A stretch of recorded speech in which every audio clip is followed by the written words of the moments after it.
जो बसपा के दिल्ली प्रदेश के लोग हैं वो दिल्ली को क्या पूरे देश को डुबोने का काम कर रहे हैं। वो संगठन नहीं चला रहे। इल्जाम लगा रहे हैं सर बहुत बड़ा। हाँ बिल्कुल, मैं कह रहा हूँ, मैं सीपी सिंह को कह रहा हूँ, मैं 2 साल घर बैठा हूँ, मुझे समाज के लोग लेके गए, मेरा जाना मैंने चेहरा रहा बुराड़ी में, जहांगीरपुर में कौन लोग नहीं जानता मुझे पुराना, मुझे लेके गए कि आप घर में बैठे चलिए, आप अच्छे वक्ता भी हैं और अच्छे दबंग आदमी है। बोला मैं मेरठ से चमारू और दबंग आदमी। 9 से लेकर के और 2023 तक प्रत्येक चुनाव बहन जी के नेतृत्व में हारा जा रहा है। और अगर मेरे परिवार का मुखिया ठीक नहीं है, उसके नेतृत्व में घर ठीक रास्ते पर नहीं चल रहा है, तो परिवार के मुखिया को चाहिए कि अपनी कुर्सी पर किसी दूसरे को बिठाए और परिवार के जो लोग हैं उनको चाहिए कि वो हिसाब मांगे कि हमारी पार्टी 206 से 1 पर कैसे आ गई। हमारी पार्टी जो अन्य स्टेटों में 10-10, 15-15 विधायक हुआ करते थे, वो पार्टी 0 कैसे हो रही है। जिस आकाश आनंद को उत्तराखंड, छत्तीसगढ़, राजस्थान, मध्य प्रदेश में लगा रखा था कि जाओ युवाओं के बीच में जाओ, चंद्रशेखर और जो लोग समाज में काम कर रहे हैं उनकी तरह तुम भी अपना फेस बनाओ। बसपा का राष्ट्रीय कोऑर्डिनेटर बना दिया, भाई साहब को अध्यक्ष बना दिया, भाभी जी को कोषाध्यक्ष बना दिया, पार्टी को प्राइवेट लिमिटेड फर्म बना दिया। आप मुझे बताओ कि तीनों स्टेट में जहां आकाश आनंद हमारा छोटा भाई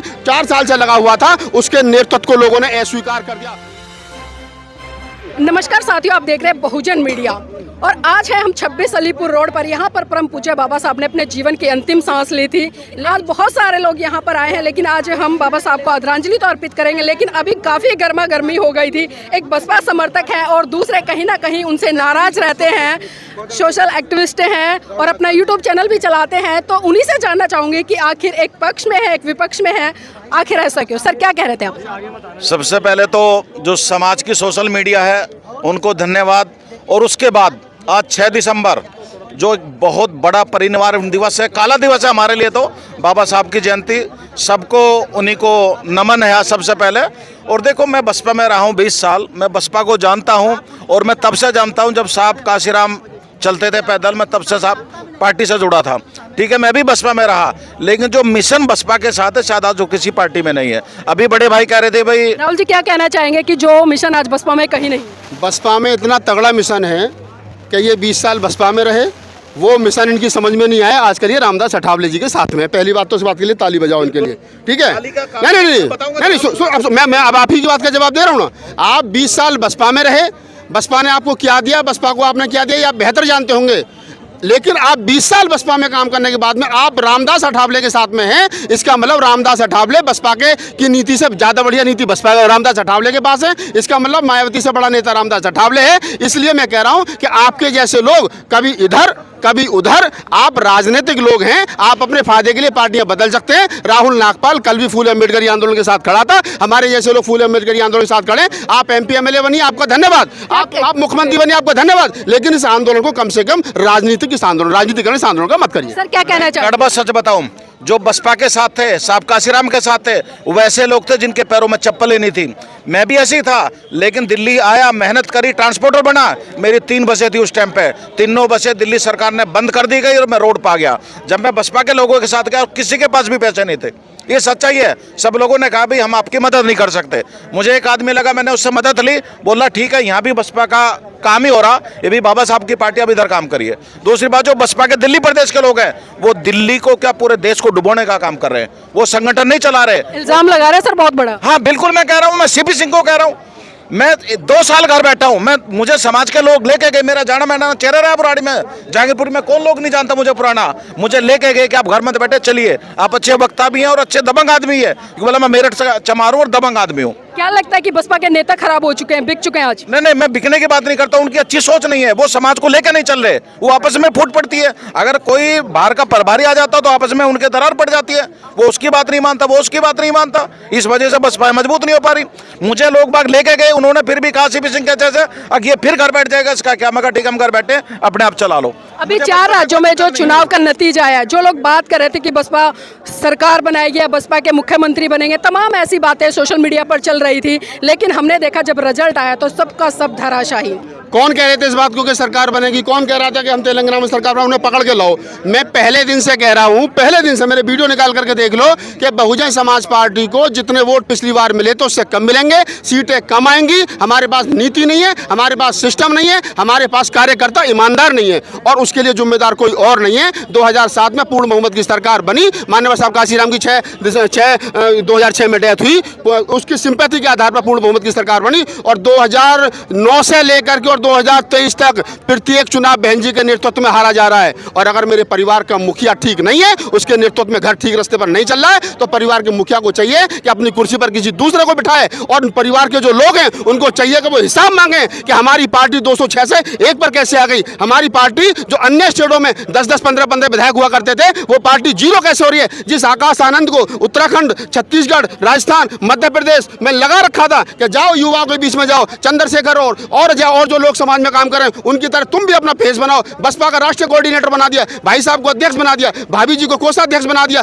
पार्टी को प्राइवेट लिमिटेड फर्म बना दिया। आप मुझे बताओ कि तीनों स्टेट में जहां आकाश आनंद हमारा छोटा भाई 4 साल से लगा हुआ था, उसके नेतृत्व को लोगों ने अस्वीकार कर दिया, उसके चेहरे को अस्वीकार कर दिया। जितना वोट फूल सिंह परैया के नेतृत्व में पड़ा, निषाद जी के नेतृत्व में पड़ा और बहुत सारे लोगों के लोकल नेताओं के नेतृत्व में पड़ा। पिछली बार मध्य प्रदेश में 5% वोट था, 2 सीट थी, राजस्थान में 6% के आसपास वोट था, 6 सीट थी, हर जगह तेलंगाना में वोट थी, और छत्तीसगढ़ में क्या नाम हमारे पास में 2 विधायक थे। आज वोट ऑफ परसेंटेज कम हुआ है, आज सीटें कम हुई है। इसका सीधा सीधा मतलब है कि इसका सीधा सीधा मतलब है कि आकाश आनंद को छत्तीसगढ़, राजस्थान और मध्य प्रदेश में लोगों ने स्वीकार नहीं किया है। बहन जी को चाहिए उसकी शादी कर दिए, उसको बिजनेस करवाएं, और जो लोग राजनीति में जिनकी पहचान है उनको आगे लेकर के समाज के ऊपर थोपे ना। आपने एक एक्सपेरिमेंट करके देख लिया, समाज ने नकार दिया, आप उसको और ज्यादा उसको जो सरकार जो पार्टी का सिस्टम है, पार्टी की सुविधा उसको ना दी जाए। वकील साहब, क्या लगता है जिस तरह से करारी हार हुई है बसपा की, तो कारण क्या है बेसिक? देखिए, आप जो है बहुजन समाज पार्टी के किसी भी पदाधिकारी से, किसी भी नेता से एक सवाल पूछिए कि बहुजन समाज पार्टी के जो नीति हैं कौन बनाता है, एक ही जवाब आएगा, बहन जी बनाती हैं। निर्णय कौन लेता है, एक ही जवाब आएगा, बहन जी लेती हैं। जब तक एक ही आदमी जो है नीति बनाएगा, एक ही आदमी निर्णय लेगा, तब तक जो है ऐसी करारी हार नहीं बल्कि इससे ज़्यादा करारी हारों का सामना जो है बहुजन समाज को करना पड़ेगा। बहन जी को ये समझ में शायद आता हो ना आता हो कि ये जो करारी हार जो हो रही है बसपा की या बहन जी की नहीं हो रही है, बल्कि इससे जो अपमान का जो जहर पीना पड़ रहा है वो बहुजन समाज को पीना पड़ रहा है। क्योंकि बहुजन समाज जो है कहीं गली में, कहीं कूचों में जो है हर वक्त जो है मनुवादियों से जंग लड़ता हुआ दिखाई देता है। अम्बेडकरवाद वर्सेस मनुवाद हर जगह होता रहता है। तो यहाँ अम्बेडकरवाद जो है अपनी क्षमता को पूरा लगाना चाहते हैं क्षेत्र में जाकर जो है, लेकिन ये बहन जी हैं और बहन जी की नीतियाँ हैं जो कि इस तरह से काम करती हैं कि पूरे 5 साल तक जो है पार्टी कहीं पर भी फील्ड में नजर नहीं आती है। यदि किसी कार्यकर्ता को कभी 5 साल पहले ही मौका दे भी जाता है और वो कार्यकर्ता अगर पूरे 5 साल मेहनत करता है, तो वो 5वें साल में 6 महीने पहले या 2 महीने पहले जो है एक धन्ना सेठ पार्टी के पास पहुंचता है, जो कि वहां पर ये देखता है कि हाँ ये कार्यकर्ता ने जो काम किया है, यहाँ पे वोट इकट्ठा हो गया है, और वहां पर से टिकट खरीद के वो ले आता है। और इस तरीके से अगर नीति बनेगी, इस तरह के निर्णय होंगे, तो जो कार्यकर्ता 5 साल काम किया था, तो इस तरीके से उसको देखते हुए जो है दूसरे कार्यकर्ता उससे प्रेरित नहीं होंगे बल्कि डिमोटिवेट होंगे, और उसके कारण जो है कोई भी समाज के लिए घर से निकलकर जो है बाहर पार्टी के लिए काम करने जाएगा, क्योंकि उसको पता है कि 5 साल मेहनत तो मैं करूंगा, लेकिन जो मैं काम करूंगा मेरे काम के आधार पर जो वोट इकट्ठा होगा उसको फिर जो है नेता लोग जो है बेचने का काम करेंगे। और ये बात जो है बहन जी को नहीं पता, मैं नहीं मानता। मुझे बिल्कुल नहीं लगता कि बहन जी को जो है पार्टी के भीतर क्या हो रहा है, क्या नहीं हो रहा, किस लेवल पे क्या हो रहा है, इसकी खबर नहीं पहुंचती है। अगर नहीं पहुंच रही है, पता नहीं लग रहा है, तो भी एक सिस्टम का अभाव है, और सिस्टम अगर पैदा करना है तो वो नेता की ड्यूटी है कि सिस्टम पैदा करे और वो ये निश्चित करे कि उसका जो समाज है कहीं पर भी अपमानित ना हो। सर, क्या बात है, आज कोई भी अगर बसपा के खिलाफ जाकर 2 शब्द बोलता है या विचार मंथन करता है या कोई चर्चा करता है, उसको कहीं ना कहीं पार्टियों की जो गलत गतिविधियां है इसमें कहकर उसको पार्टी से बर्खास्त कर दिया जाता है, या कार्यकर्ताओं पर भी आरोप लगा दिया जाता है कि ये तो पार्टी विरोधी है, इसको ये बोलने के लिए दूसरी पार्टियों से पैसा मिला है। देखिए, बहुत सारी बातें ऐसी हैं, क्योंकि बहुजन समाज की पार्टी है, बहुजन समाज पार्टी जो है बहुजनों की नाक भी है, बहुजनों का मान सम्मान और स्वाभिमान भी है। इसलिए बहुत हद तक कोशिश करते हैं कि इस तरह से खुले मंच पर या खुली बात ना करी जाए, क्योंकि इससे जो है केवल बहन जी का अपमान नहीं होता है, केवल बहुजन समाज पार्टी का अपमान नहीं होता है, इससे हर समाज के उस व्यक्ति का अपमान होता है जो गली कूचों में, गली मोहल्लों में अम्बेडकरवाद मनुवाद की लड़ाई लड़ने के लिए तैयार रहता है, लड़ता रहता है। तो इसीलिए जो है ये बातें जो हैं ज़्यादा खुले तौर पे कहें और ज़्यादा इल्ज़ाम लगाएं वो भी ठीक नहीं है। बहन जी को चाहिए कि जो चर्चाएं चल रही हैं इनको सुनकर, और वो खुद भी जानती कि क्या कर रही हैं, ऐसा नहीं है। अगर वो कुछ अच्छा कदम उठा लेती हैं तो बहुत अच्छा है, लेकिन नीलम जी सभी समस्याओं का एक ही उपाय है, वो है संघीय व्यवस्था। आज बहुजन समाज पार्टी के पास जो है संघीय व्यवस्था नहीं है, व्यक्तिवाद की व्यवस्था है, इसलिए जो है लगातार जो है हार भी सामना करना पड़ रहा है।